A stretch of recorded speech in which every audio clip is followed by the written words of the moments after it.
Hi folks, it's Rob Flux here from Property Developer Network, and I'm coming to you for yet another Sunday session. Today we're talking about the common mistakes and missed opportunities that are meaning that people are leaving money on the table on their deals, which means that you are potentially pouring money down the drain. So a lot of different opportunities here in identifying different ways that you can save money through all the different stages of your project, whether it be all the way at acquisition, all the way through to exiting the deal. And different ways to manage the project to the maximum potential that you can actually get there. So that's what I'm going to do, go through each and every different phase and go, where can you find hidden gems and hidden opportunities that are sitting there that most people are just leaving untapped and untouched. So that said, let's start right at the very beginning. So when we get to the point of acquiring a site, if we can get some creative settlement terms, okay? Creative settlement terms will allow us to improve our cash flow. It'll allow us to minimize our holding costs. And in some instances, will allow us to pay more than what the market is offering without actually impacting on our profits. And the reason for that is that what we're actually doing is using those creative settlement terms to buy time, okay? Now, as the expression goes, time is money. And if we can do creative terms that will actually save us money, then we can potentially give some of that money back to the vendor and still leave some of that cash on the table. Now, many times we come across deals where people think that because their site is developable, that they instantly want more money for it. Well, this is a way to actually give them some of the uplift that they're looking for without actually impacting your bottom line. But you don't have to give it all away, and that's the clue, folks. Okay, so now some of these creative settlement terms, okay, what we really want are that now we teach lots of different no money down terms deals, but this is 3 of those specifically that are giving us time. Okay, so one of those would be an options contract. So that is the right but not the obligation to actually purchase the property, which means that we have the ability to control the property for a period of time before we actually do the actual purchase per se. Another one would be delayed settlement with early access. Now, this is one of my favorite ones because it allows us to go in and actually start doing construction works. Okay, so we can start digging up backyards, we can start knocking down houses, renovating houses, we can start doing actual construction because it's giving certainty to the vendor that they're going to get the outcome, and they're just allowing us a little bit of leeway to get in there a little bit early, which helps us to cash flow our projects. And the other one, the last one out of the 3, is a joint venture with the landowner themselves. Now, if you're doing a joint venture with the landowner, you don't actually have to purchase the property because that is their contribution, which means that you are avoiding some of those holding costs as I touched on. So let's walk through how does that work, okay? So let's do a very basic scenario, and let's just say that we've got $1 million purchase property, and our project's going to take us 12 months to run, and we've negotiated some creative terms, no matter which one of those 3 options that I touched on there, that gives us the 12 months that we're actually looking for. Now, instantly there are savings in that process. So instantly we are not paying interest for that 12 months. So depending upon the interest rates that you're doing, you might be doing residential rates, you might be doing commercial rates. So the range could be quite significant, but I'm just going to say, let's say 5%. Well, that $1 million property is probably saving you $50,000 worth of interest. Okay, so that's directly off your bottom line. During that time, because you don't yet own the property, and instead you are controlling the property, it means you're going to be saving yourself land tax, you're going to be saving yourself rates and a whole bunch of other holding costs. And by the time you start ratcheting it up, that 12-month delayed settlement has probably saved you around about $80,000 to $100,000 in avoided costs. Now, as I said, that now becomes flexible money that's either more profit in your pocket, or it's the ability to pay the vendor a little bit more than what the market might think it's worth, that will then enable you to negotiate those terms that you're actually looking for. And most importantly, whilst it's a direct saving off your bottom line, it improves your cash flow because you don't have to outlay the full purchase price of the property until that delayed time. So creative terms that give you time, that is step 1 in the process, and the staging. So the next area and opportunity for saving money in the process is recognizing that when you fund the property, so you're going to have to get some funding at some point during the process, there are actually 3 different stages that you need to worry about. So first one is when you purchase the raw site. The second one is during your construction stage. And the third stage would be when you refinance the finished product. Now, there are opportunities here to say, well, when I purchase the raw site, at this point in time, there's been no development uplift. So it is in most instances, typically a residential house. Because it's a residential house, then we are most likely be able to qualify for a residential loan. And that residential loan will look at the property and say, well, what kind of rent would it generate? And you can offset that and get yourself very, very cheap finance, okay? You may know that you need commercial finance later on in the process, but if you can delay that or defer that as much as you can, then while you're going through all the stages, while you're getting all your development approvals and those sorts of things, which we all know, council can be a little bit unpredictable with their timelines and a little bit unpredictable with the back and forth process and the like. If we can keep our holding costs really minimal at that point in time, then it means that that's more cash in the pocket later on. And then when we get to the construction phase, we can roll out the residential and roll in the commercial construction as and where required. So now in looking at your residential loans, they are going to be lower equity requirements. They're going to be much cheaper interest rates, and typically the application fees and valuation fees are much, much, much, much lower than your commercial. And so the savings that you can have just by putting that in the residential space in that early stage is outstanding. Now, as you try to get bigger deals, you're going to be wanting to go into more and more the commercial space, but what you're doing is deferring that to a little bit later. Now, those commercial rates, when you start to talk about finance, can be a little bit up there, and the loan to value ratios are also quite up there as well. So you want to defer that as much as you can and keep that money in your pocket, folks, okay? The next part is we're very, very tempted. We know that we're going to put a 6-pack of townhouses in here, or we're going to do a 3-lot land subdivision or something like that. So we're very tempted to do a demolition straight away because it just feels good knocking down houses. But let me reassure you that you want to save that demolition till the very last second. One, it's a cash flow. So, you know, cash flowing the demo process itself, it can be timely. But if we can keep the house in place, we can keep rent coming in whilst we're waiting for all of our development approvals, while we're waiting for our construction finance approvals, while we're waiting for our construction certificates or building approvals ready to go.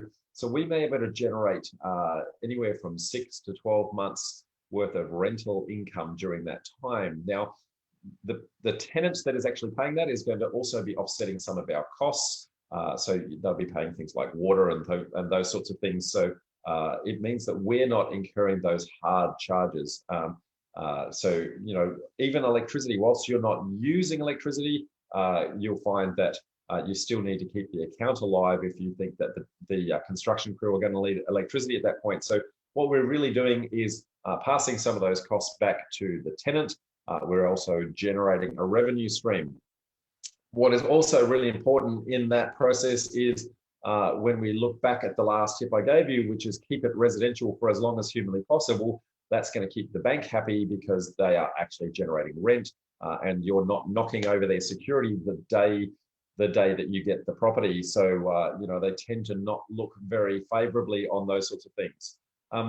The last point that I'd like to say with regards to demolishing too early is if you do it too early, then what you've got is a vacant block of land and you lose any flexibility in what you can and can't do with the site because it's already over. Whereas if you can defer that for later in the process, that leaves you many options when you get to the development approval and or finance phases. You can choose to keep holding that. You may find that the market's not going in your favor. You might want to defer that a little later, all sorts of things like that, but it gives you flexibility. And I see many people just come in and knock the house down first go. And I think that's a wasted opportunity. So next part in the process is the entities that you are purchasing under. Okay, so now I'm not going to go into and I want to make a very clear disclaimer here. I'm not giving financial or accounting advice or anything along those lines, nor am I giving legal advice, but the purchasing entity that you're purchasing under has two reasons for doing this. One is for tax minimization, and two is for asset protection. So you want to make sure that you seek your appropriate legal and accounting advice for both of those things. That said, if you go and create a new entity for each project, then in most states, and I say most, then that new entity gets a land tax-free threshold, which means if you're running many projects at the same time, you get a threshold for this one, a threshold for this one, a threshold for this one. Whereas if you do them all in the same entity, the first one consumes the threshold, and now you're all the way at maximum land tax. Now, that concept pretty much applies in most states, but not all states. And the rules are always changing with regards to what those thresholds are, and those thresholds are different in each state. So I'm not going to comment on the impact of that. What I would say is that probably Victoria is the one where that one little tip probably doesn't work at all, because as soon as you go into some form of entity, then instantly land tax comes into play. So that's it. So it's the purchasing entity. When you then get some profit, where you distribute your profits to, so the money has to come out at some point in time.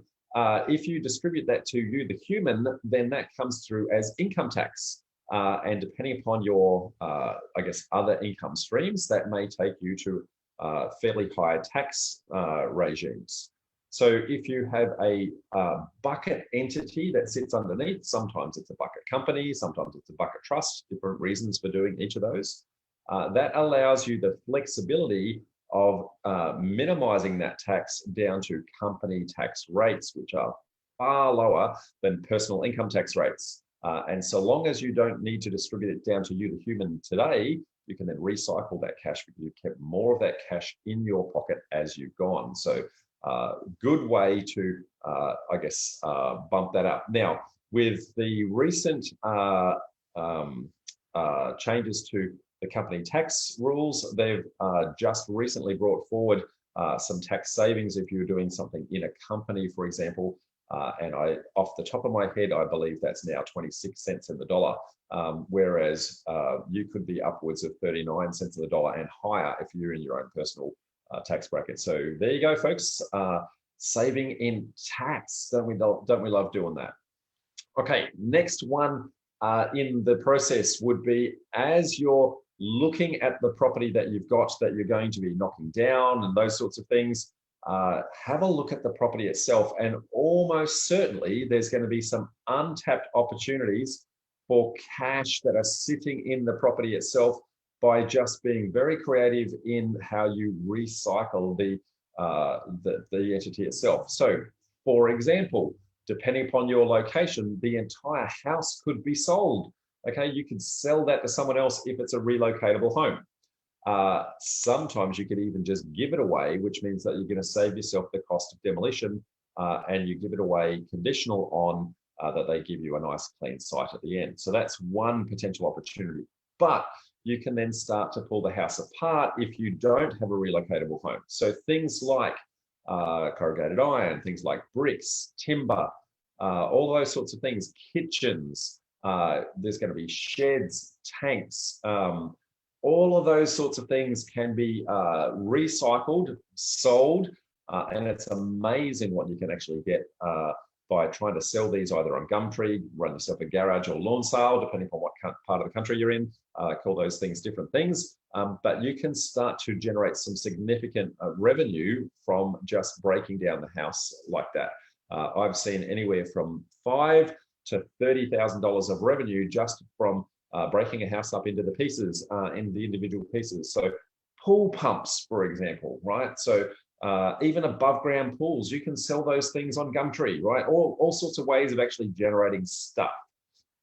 Another one that people start to think about is, well, there's a whole bunch of trees on this property and they're going to get in the way, so I'm going to chop those bad boys down. What they don't realize is if they go to their local landscape company, those trees may actually be valuable. So for example, you might have a tree that's 20 or 30 years old. It takes a long time for that to grow in a nursery. And many times they've got clients saying, well, have you got some established trees? Now they can come out with some machinery that digs down underneath the roots and pulls the entire tree out in one particular process. So that is very worthwhile in doing that. The other thing to think about is sometimes your site has a lot of rocks all over it, okay?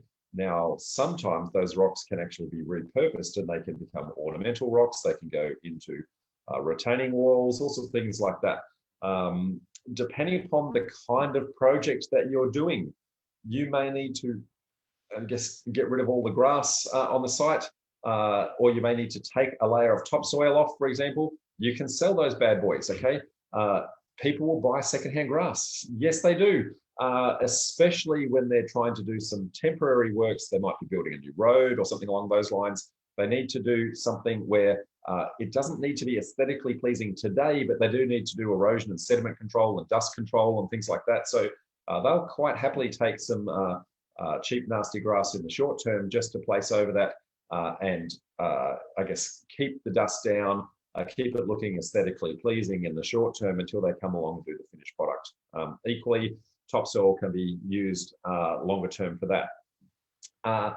If you're doing greenfield land subdivisions, so that is, larger estates where you happen to be going out into, I guess, the edges and the city fringes, then chances are you've got large parcels of land with large paddocks. So you may be able to do what is called a gisting of animals. So rather than spending money mowing the lawn all the time, instead you can generate some rent and people bring their horses or their cows and that sort of thing to park on your paddock and eat your grass, and that allows their paddock to recover because those animals have been eating that grass for a long period of time. So that's called a gisting, and that is quite popular in the rural areas where people will actually roam their livestock around from different places and give the land a little bit of a rest, okay?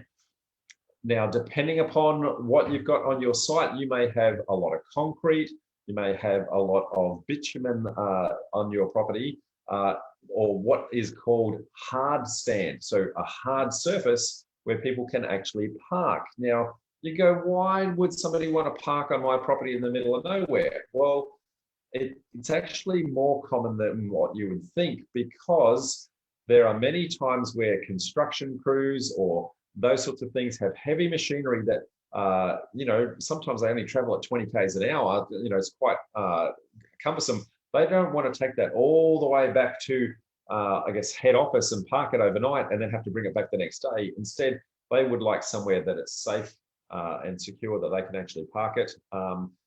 Allows all the tradies to actually turn up and park their utes during the day, take the trucks out during the day, and then swap that out during the night.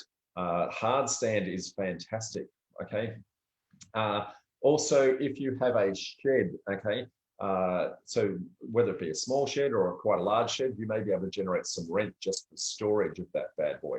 So I personally have had an instance with one particular property that had both hard stand and a shed, and was able to generate rent from the hard stand and rent from the shed.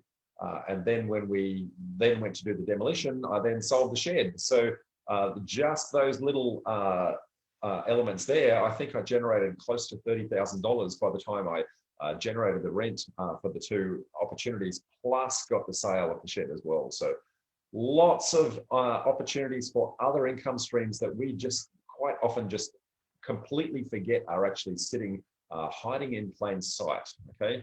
Now, the other one that I'm thinking as we go a little bit further into a project, the bigger the project is, the more you might want to consider this one, staging your property, staging your project, I should say. So stage 1, stage 2, stage 3, if your project is large enough. So let's hypothetically say that you've got a 20 townhouse project or a 20 lot land subdivision, something along those lines. You might want to break that up into lots of 5 or 6, okay? And you might do 3 or 4 stages to break that up. So that does a number of things to try and help you. Firstly, it improves your cash flow because you're only building a small portion of the project up front, which means that your costs in order to construct that are quite minimal. It reduces your peak debt. So what you're able to do is you're able to build that small amount, which brings your debt up. Then you can sell it down, noting that you're going to generate some profit in that. You're going to roll that over into the next stage, which then reduces your overall debt, which then reduces your holding costs. And then when you go into the next stage, you're going to rinse and repeat that process. Now, the larger the project, the more important it is to actually stage so that you can actually get, I guess, the benefits and the roll-on effect of that. Now, what is really important with that, so not only does it improve your cash flow, but it actually creates a thing called competitive tension because of scarcity of stock. So let me explain that in detail. So let's use that example of 20 lot land subdivision. If you've got 20 of these up front and you put them all on the market at once, and you've only got a few people that are coming to look at it straight away, then they've got lots of opportunity and choice, and there's not enough people to compete with them and that sort of thing. So it doesn't create scarcity, and so it doesn't create urgency in the sale. Whereas if you said, well, it's a limited land release of only 5, there's only 5 left and there's 3 other people looking, you better pick the one you want. It creates that competitive tension.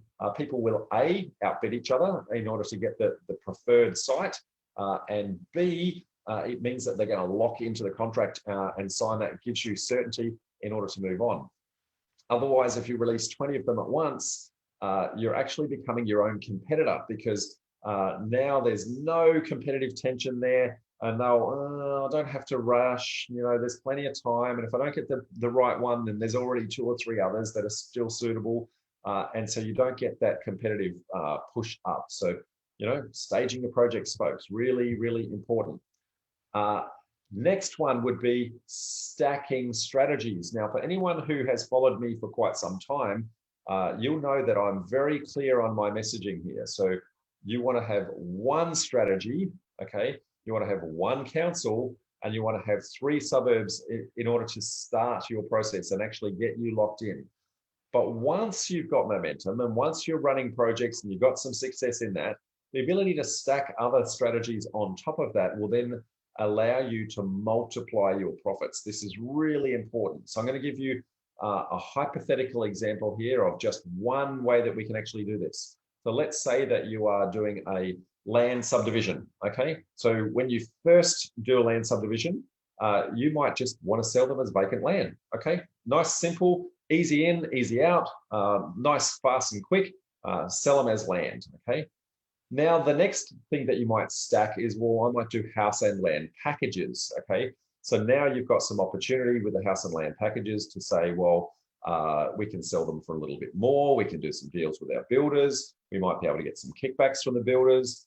We might be able to do a whole bunch of things along those lines, okay? So we're stacking some of the different ways we can exit it. Next one we might do is, well, let's take these houses all the way through to completion. Now we're selling the finished product. And so now somebody walks in, they don't have to choose the colors or anything like that. It's already done, okay? Everything's sitting right there in front of them. Now it takes a little bit more cash, but chances are people are going to pay a premium for the ability to move in instantly, okay? So really important to think about that one. Now it starts to get really creative. So that's a house, but what if what I built was not just a house, but now I start stacking different cash flow strategies on top of that, because my intention is that I'm going to keep it, okay? So I can keep a house and get 1 lot of rent, or I might turn that into a rent per room type situation, where it be a rooming house or a boarding house, depending upon the state that you're in and the jurisdiction you're in as to what it's actually called, generating multiple lots of cash flow. So you might, whilst you can build a house, you can now rent some of those elements out room by room, okay? You can stack the same sort of thing and do, well, maybe we could do that as Airbnb, or you can build something called NDIS, which is the National Disability Insurance Scheme, so which is building a piece of stock very specifically enabled for disabled people, okay? So So yes, you did a land subdivision, but do you want to build a house? Do you want to build a rooming house? Do you want to build Airbnb? Do you want to build an NDIS? They might look very similar from the exterior, but I guess the rent generations that they bring through are much, much, much different, okay? So anytime you can start stacking strategies like that, you are going to be multiplying your profits. And if you can keep the stock, then chances are not only are you multiplying the manufactured growth, but you may also be stacking and multiplying your cash flow as well. Very, very, very big, very important. Now, I touched on one there with the house and land packages saying sell through your builder. Now, this is one that I love for anyone who is doing land subdivisions, okay? This is one that I want you to really encourage yourself to. So firstly, find your nearest building display village, okay? You'll find that typically they're in areas where there's large land releases and they might have 10 to 20 different builders with a display house.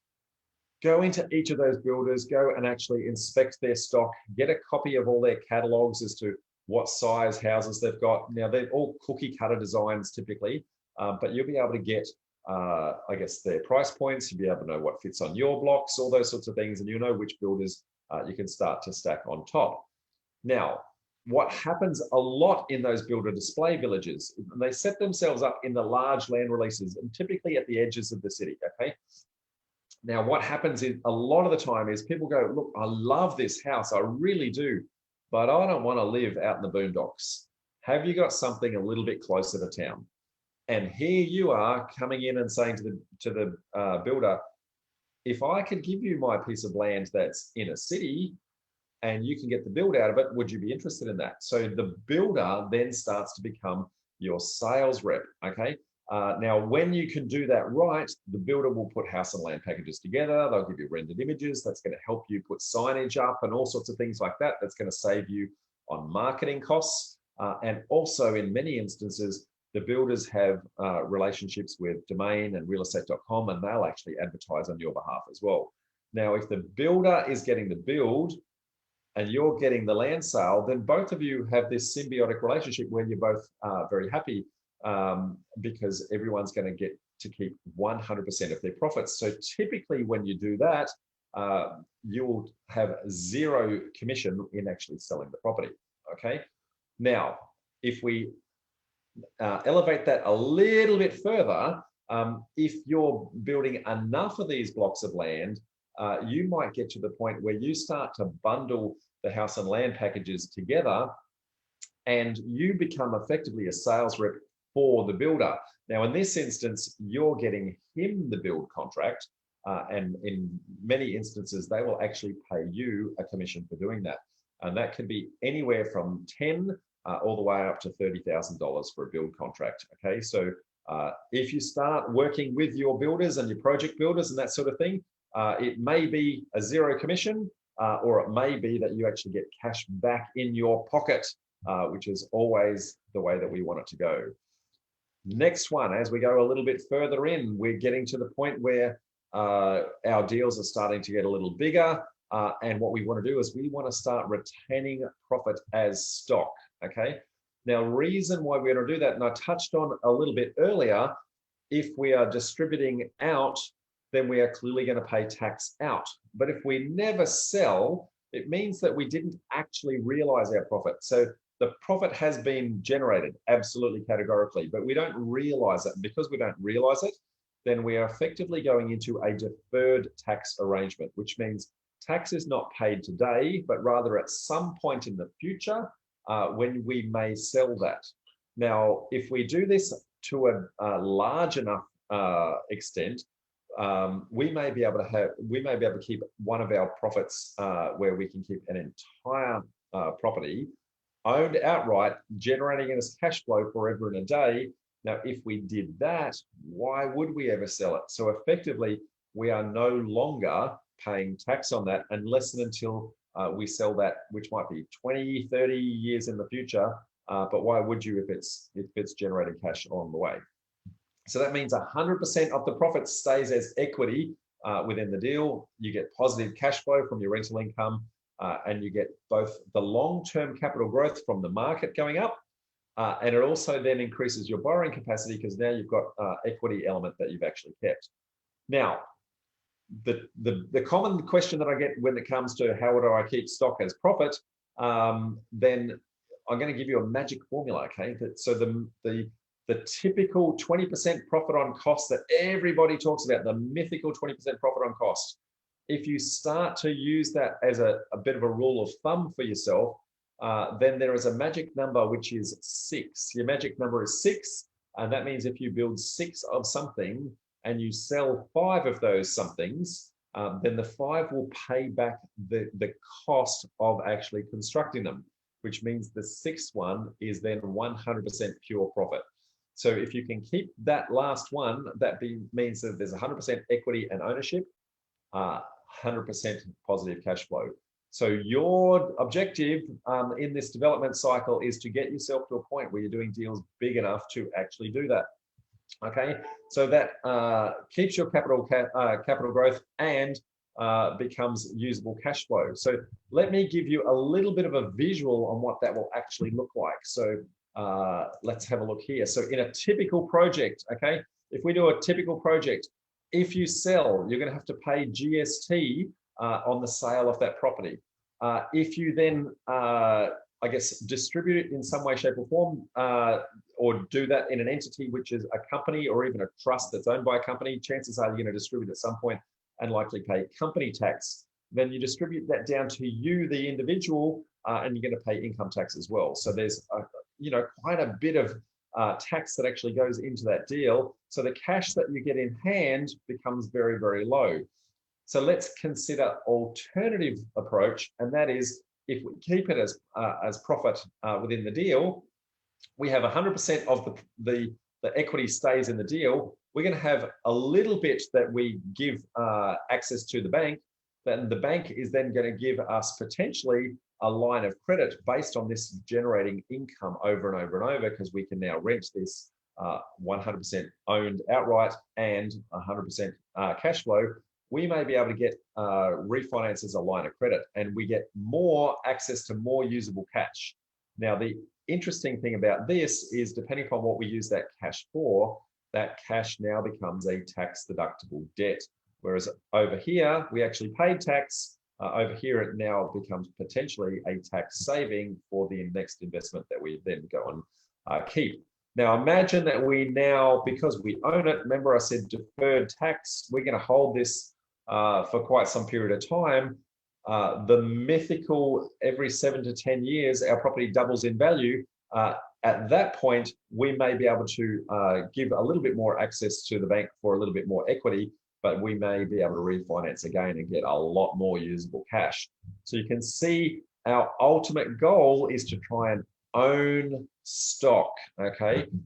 Whilst we are property developers by trade, what I want you to start to think about is, how do I actually become an investor through a mentality, okay? Which means that we are effectively becoming a passive cash flow investor, but manufacturing at a wholesale rates. So just got a frog in my throat. Give me 2 seconds. So that's your ultimate goal, is to be a passive investor through an active approach. So you can do wholesale prices, not retail. Okay. So just recapping on that, benefits of keeping your stock: you defer your tax until some point in the future when you're going to sell, if ever. The ability to tap into some of that equity and access more of that cash if you want to try and refinance that out. And if you don't refinance that out, then you're still going to have positive cash flow either way. So means that you can then use that as leverage for your borrowing to then go into your next deal. Means that it's going to improve your serviceability. And again, you get the long-term capital growth of just keeping the property, okay? And of course, if you keep the property over time, then chances are the rent's going to go up over time as well. So there you have it, folks. All the different stages in the property development cycle where I see people leaving money on the table every day of the week. And so what I'm hoping is that you guys don't do the same, okay? So hope you got plenty from that. In a sec, I will go take some questions from the audience. But before I do, I'm just going to tell you a little bit about I guess us and our community. So I run these Sunday sessions every single Sunday at 5 p.m. Brisbane time. That's where I'm based. So depending upon where you are located around the country, just check your time zones. If you want to do that, just log into Facebook, click on the like, and then when we go live, you will actually then get the alerts. You can then check in at any point in time to actually have a look at that. And if you don't get to watch it live, we do also have a YouTube channel where we keep the back catalogue of all of these. But of course, you don't get to interact with that. We also have a couple of Facebook communities. So our Property Developer Network group, that's where you can go and ask questions of the community. The community will try to help you through. And we also have a sister group called Development Site Deal Hub, which is a fantastic place for you to get off-market deals, for you to offload off-market deals, potentially with a finder's fee, or maybe even get investors into your next project. So those two groups, Property Developer Network and Development Site Deal Hub. So make sure you check those out. And everything, we also run monthly meetup events in every single, in New South Wales, Victoria and Queensland. And if you want to come to those, go to developernetwork.com.au/events, and you can RSVP to come to our next meetup. We do those both live, and also we live stream them, so you can actually be sitting in New South Wales and watching a Queensland or a Victorian event, or vice versa. So very interactive, and the ability to still ask questions even if you can't physically attend. So very worthwhile. And we also run our property development formula course. So if anyone's interested in that, click on the link propdev.info/PDF, and you can read up all about that. So I am going to take a couple of questions from the audience at this point. Allow me to just try and find who's been listening and what they've got to say, and should only take me a second or two to bring that up. So hang on, folks, while I bring it up. Okay, so looking at who we've got, heaps of people in there saying hello. So hello, folks. Even Ian Ugarte saying hello, sexy boy. Mate, is that my raspy voice that you're saying hello, sexy to, Ian? So thank you, mate. And just seeing what questions people have got. Couple of people with some streaming issues. Hopefully that's your end there, mate. So some others saying that that's looking okay. And Jane's asking a question: is the company tax rate now 25%? Jane, don't quote me categorically on this, but I think it's 26% at the moment. It has just dropped down. They brought forward some intended discounts that they were going to do a couple of years in the future. They brought it forward on as of July this year. Last year, I should say, because of the COVID as one of the incentives to try and keep businesses moving. So I think that's 26. I will sanity check that and respond in here or in due course, or you could just Google it like I'm going to. So Fabiana says, palm trees very easy to remove and sell. Yes, they are. Especially don't ask me the kind of palm trees. I'm terrible at knowing plant species, but the really tall ones, I think they're called Carpentaria palms. Those bad boys look spectacular and very easy to take out. So and generally get you some really good coin as well. So very worthwhile. Okay, so Luke's got a question. Have you used a mind map or flowchart? I'm going to ignore that one, Luke, because that's not part of what we're capturing here. So really want questions that are on topic if we can, please, mate. Carmen says, hi, Rob. When setting up a house and land package with the builder to sell my land, do I have to draft contract, any written agreement with the builder? So the answer is yes. In most instances, the builder will actually be a licensed real estate agent, so you're going to sign an engagement fee with them in order to do that. And I'm going to say anytime you're trying to get someone to work with you, you should have some paperwork in order to actually document that for you. But every time I've done it, it's always just been sign their real estate agency engagement and negotiate what your interest rate, your commission rate is there, which is in most instances a great big fat zero, because it's in both of your best interests to actually do that. Moxon says, hi, Rob. Thank you for an amazing session. Question is, have you ever sold the one house to be repurposed or transported somewhere else. So I've given away houses, Moxon. I've not sold any houses. What I can say though is if you are intending to sell a house, just make sure that you allow yourself 3 months for the process from somebody coming to actually say, yes, I want it, to the moment it actually goes, because the process to do that means that there needs to be approval to remove it. There needs to be approval to site it at the other end. And there also needs to be approval for all the traffic road conditions and police escorts and that sort of thing to happen. So that takes some time. So just make sure you factor that in, allow that into your equations so that you're not incurring additional holding costs unnecessarily. Ian says, hi Rob, a question regarding your suggestion of selling 5 and keeping the 6 in a development project. Do you tend to retain ownership in the 6 in the entity that you do the development, or do you transfer and pay the stamp duty?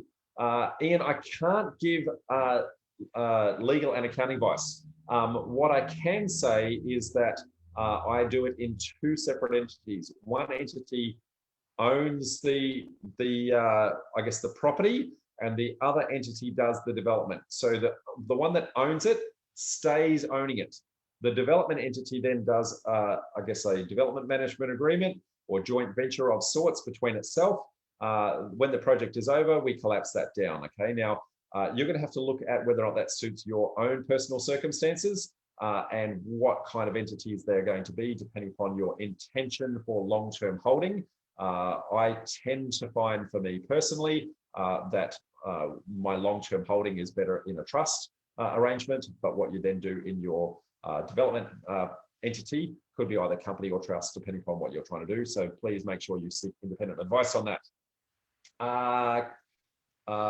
Kay Wong says, hi Rob, while develop to accumulate sounds great, but for some people who first started out and haven't got that much cash, they will still need to sell a few projects and learn some profit tax before they can accumulate. Absolutely. I am under no pretenses saying that you're going to come in day one and smash these bad boys out and just keep them. You're going to have to earn your stripes. You're going to have to learn the skills, do a smaller project, get a small amount of cash, recycle that and go again. You may do that with other people's money though, which may allow you to escalate that a little bit faster. You may do that with some creative terms. And as I've touched on before, we teach 6 no money down strategies, lots of different ways that you can start to make deals happen when you don't have cash yourself, okay? Now, don't get me wrong, cash is needed, okay? But it doesn't always have to be you.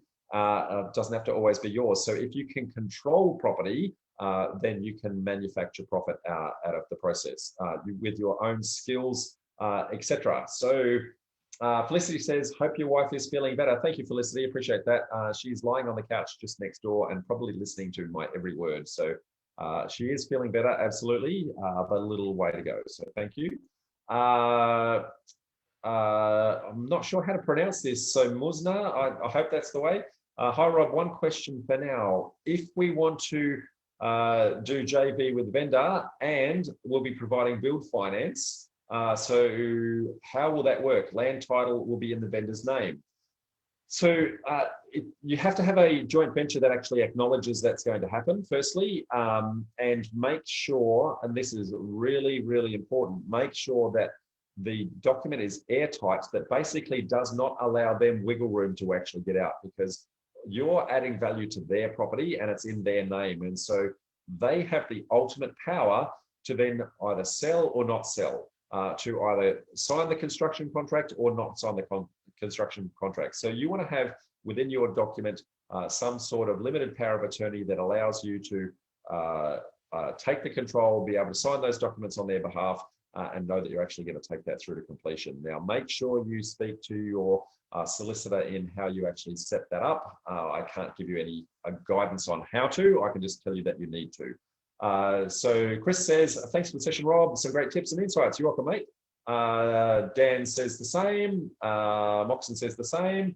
Ella says informative, love it. And Nathan says hi. So looks like that's the end of the questions, folks. So Thank you, one. Thank you all. It's been great coming to you again for another Sunday session. We had a fantastic meetup in Melbourne yesterday, and it was great to get back there physically. So thank you, Melbourne and Sydney. We're coming back to you physically next fortnight, so please make sure that you turn up to those events and stay and share the camaraderie that is the Property Developer Network. So until then, folks, I'm going to catch you on the flip side. Bye for now.